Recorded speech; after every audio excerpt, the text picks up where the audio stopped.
This is Just Ask George, exploring the universe of corporate finance and capital formation for your business enterprise, with merchant banker George Lovato Jr.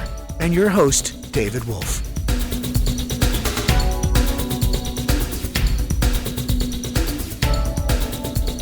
Welcome back to Just Ask George. Yes, you found us again. It's Friday over here. It could be any time over there. I'm here with the master, George Lovato Jr. Head dude, co-dude. Again, Friday, we are well over 2 billion views on YouTube.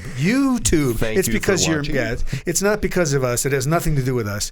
It's because you're here with us to receive the plethora of capital formation intelligence emanating from George Lovato Jr. Cascade of information. Yes. How do you like that? Cascade is nice. Cascade. Kind of goes along with our show. Speaking of stupid without a license, we're going to talk about something we haven't spent a lot of time on because we've been really more focused on money and capital formation specifically. It all goes back to that. Yeah. And these concentric circles of mismanagement and symptoms that occur in business that we're talking about. Absolutely. So today we're going to talk about, would you like to announce the title of the show? We get a lot of pleasure out of this. The Sandstorm of Denial. It's kind of a play on words here with the Nile River and the sands that surround denial. Denial. Denial, you've seen a lot of it in business. Yeah. This is, we thought, you and I were offline talking about what we were going to talk about and sort of outlining the show. And this is a great story that I chose for Stupid Without a License. And this is a business, been around for a decade, multiple locations, delivering a service or series of services. And there was a hockey stick-like growth in the beginning because it had really done a good job at segregating itself in the marketplace. And, sometimes entrepreneurs get a little complacent or cocky or whatever you want to call it when they see that kind of immediate success. I say immediate, but relatively fast success. Well, it's interesting. Sometimes the hockey stick comes in the form of a projected business plan, not the actual performance of the business. Yeah. So when you said hockey stick, I had the visual. Rare. One more hockey stick. But in this case, they really did achieve because of the idea, the core idea. Very early on. Right. And then after they peak, then revenues steadily decline and they begin to lose locations. So then they're down to a single location. And that's sort of where we step in, and it was sort of like, well, we need help on the following areas. We need money. We want to expand the business, and I said, re-expand, right, George? Yeah, re-expand. And I said, well, why'd you shrink in the first place? And so there was a whole story behind how they shrunk. Most of which was, what do you call it when you're justifying, you're rationalizing. Yeah, they had a rationale for every reason that they shrunk. Exactly. And none of it was really cogent to the real reasons of what was happening. So we said, we really have to find out who your customer is and why are they leaving. And so there was sort of a hand-to-hand combat survey that was put out to former customers, and the overwhelming response was it was really becoming a bad experience in their location.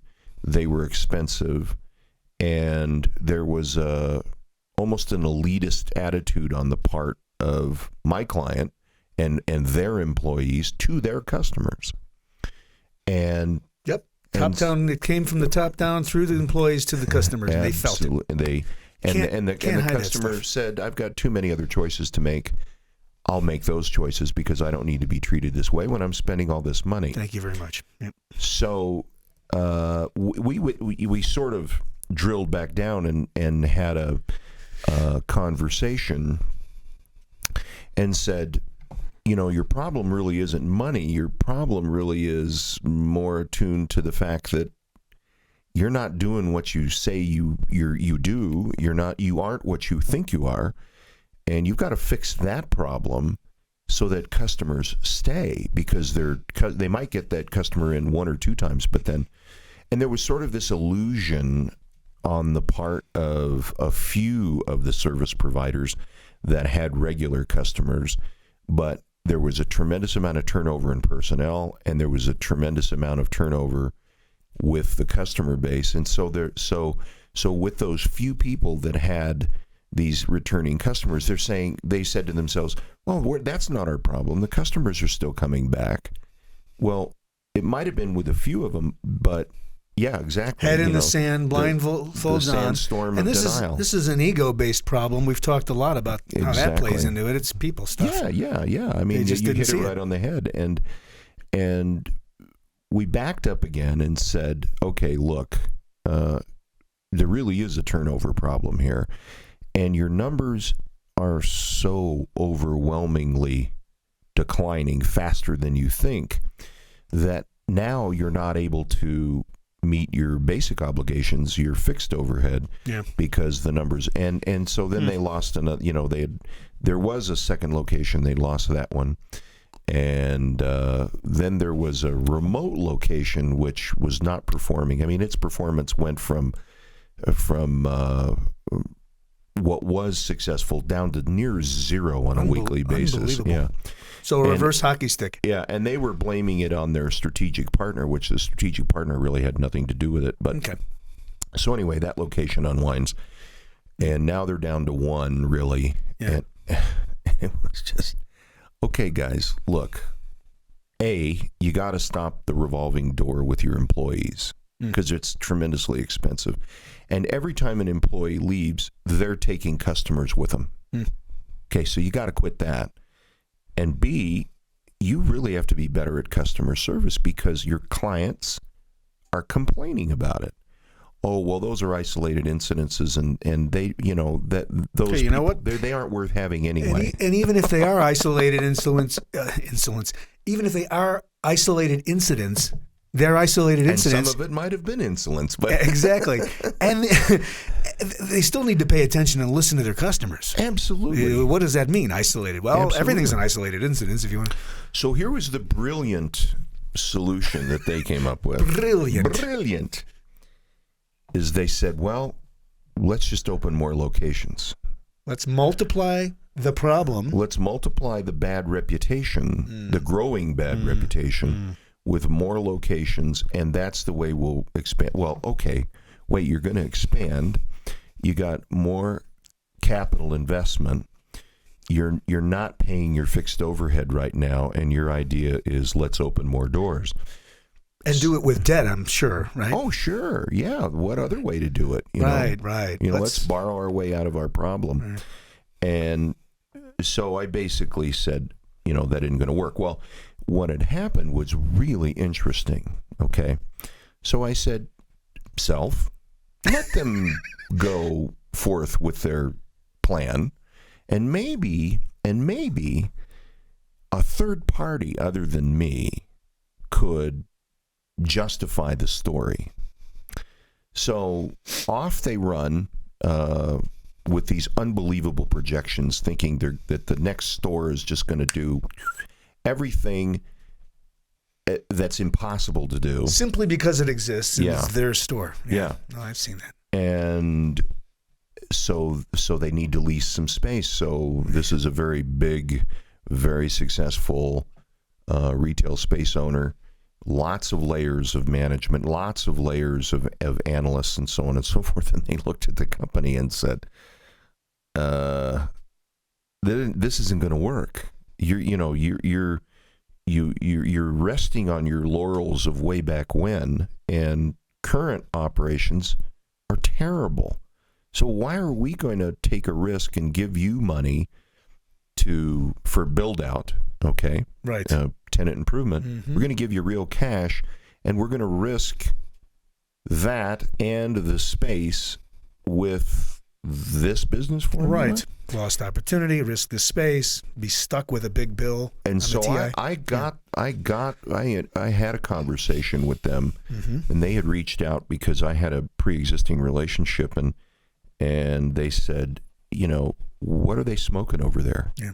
How do they believe that this is even remotely possible in an environment where the business is in shambles? It's deteriorating faster than they even believe. And then they're going to spend all of our money to open this, put us at risk, and they're not managing what they've got well. So they said, no, we're not going forward. And here's the punchline of that part of the story, is that the client said, oh, they're wrong. So even a third party with layers of analysts coming in and saying, look, you really got to get your act together. Yeah, exactly. They're just not hearing any of this. Yeah. So I think there's two punchlines or two morals to the story. Mm-hmm. And again, we're going back to this idea that, what's the real reason you need capital? Right. Have you really answered that question? Back to the core question. Back to the core.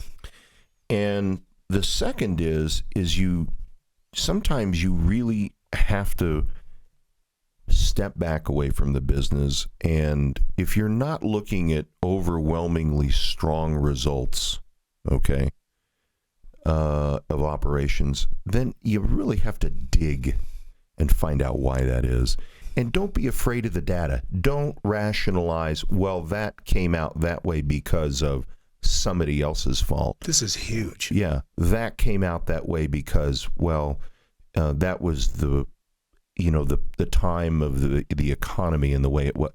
We can't blame everything on 2008, the great crash, and we have to take responsibility sometimes. Absolutely. Yeah. Responsibility and accountability. And this has been so huge in my arc working with you, just to see that your ability to objectify data, even in your own operation. I see it with the show we do here. Right. You're peeling through numbers. You want to know why. Why are we getting more emails from folks that are listening and not listening? Whatever. Our good viewers, because we're over we are 2 million views. Exactly. So. The analytics, and you're kind of. You're attracted to that objectivity, I think. You have that in you. We spend a lot of time looking at what we do, how we did it, where it came from. Yep. Who our clients are, and there are, and we don't sit back and always blame the client that that wasn't successful because it was their fault.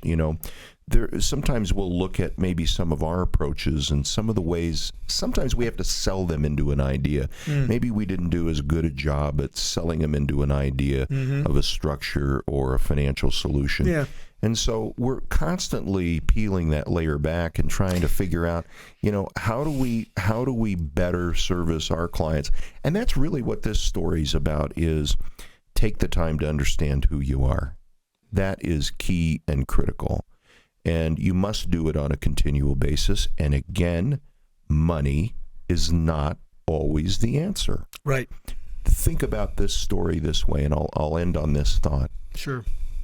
What would have happened if this business would have taken the time to really look into why sales had fallen off so dramatically from the tip of the hockey stick over these years? What would they have done had they realized that sooner? The learned entrepreneur would have probably said, here's the real problem. Here's how I'm going to fix it. Now I've got a new plan of operation I need to institute, and that plan of operation is really going to be surrounding being better at delivering our product and keeping our customers happier. As a result, here's the top of the hockey stick. They came down, they would have realized it here, and they could have gradually grown the business back. Instead, denial, down near the bottom of the barrel, and they're still not realizing that that's not their problem. So how do what would have, this is probably what would have happened. This is where they're at, still in denial, won't turn it around, won't believe that might be a problem. Price might be a problem. Customer service definitely is a problem, and process. Customer satisfaction is really the core of it all. What would have, and so yep. that's really what I want our viewers to take away today, is constantly analyze what's really going on with your business and ask yourself that question. Why am I really looking for money right now? Is it justified? Is it, am I borrowing my way out of my problem? Am I borrowing my way out of debt? Or can I really deploy that capital to the benefit of the business? And then by the time that they talk to us, we can better help them. Brilliant. Thanks so much. Great show. This is great subject matter. This is fun stuff every once in a while. Yeah. We did that show, How Do We Make It Look So Easy? And some guy responded by calling me a smartass. Well, certainly. But it was a good response. He's saying, I need the money on Friday and I need it now. I'll send you my bank account information, Right. But it was, you like controversial responses. But absolutely. But this, I hope the next person or that person that responded sees this program and understands that, sometimes it is about how you think. It is about your capacities. It is about your ability to analyze. And certainly in this case that we talked about today on Stupid Without a License, things could have been entirely different. Exactly. They could have. Yeah. They had more control than they even knew they had. Mm-hmm. And it's fascinating. Yeah. So stay objective. Don't be afraid to be curious. Listen to your customer. We'll see you next time on Just Ask George, www.bhcapitalltd.com. We'll see you there. For more information about George Lovato Jr. and BH Capital, visit bhcapitalltd.com. Check out more episodes of Just Ask George at justaskgeorgeradio.com. Just Ask George is produced by Steve Garth and is a production of BH Capital Ltd. All rights reserved.